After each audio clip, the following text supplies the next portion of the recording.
National youth parliament సమావేశానికి ఇచ్చేసినటువంటి municipal chairman గారికి, అలాగే పేరెంట్స్కి, అలాగే రిపిల్స్ యాజమాన్యానికి మరియు పార్లమెంట్ టీంకి ముందుగా నా నమస్కారాలు.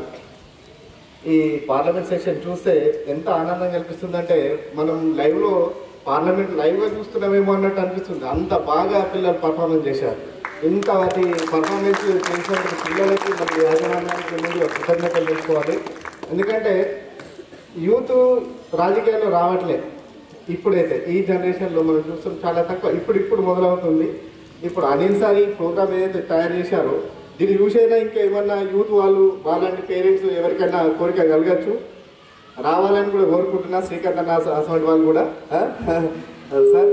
అలాగే ఈ సెషన్ చూస్తే పిల్లలు అపోజిషన్ లీడర్స్ కానీ వీళ్ళు మళ్ళీ గవర్నమెంట్ సైడ్ వాళ్ళు కానీ ఎంత బాగా పర్ఫార్మెన్స్ చేశారంటే రియల్గా ప్రతి క్వశ్చన్కి అపోజిషన్ లీడర్ అయితే చాలా గట్టిగా వాదించారు.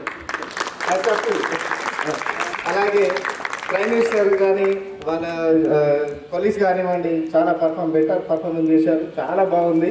ఇలాంటి ప్రోగ్రామ్స్ మళ్ళీ చేయాలని రిపుల్స్ యాజమాన్యాన్ని కోరుకుంటూ, అలాగే పేరెంట్స్ కూడా లాస్ట్ ఇయర్ ఒక ప్రోగ్రామ్ కండక్ట్ చేశారు. నేను కూడా చాలా ఫీల్ హ్యాపీ. ఇప్పుడు నా 10th అయ్యి 25 years అవుతుంది. ఎప్పుడు ఆటలు ఆడలే. నేను కూడా రిపుల్స్కి వచ్చిన తర్వాత నేను లాస్ట్ ఇయర్ గేమ్స్లో పార్టిసిపేట్ చేశాను.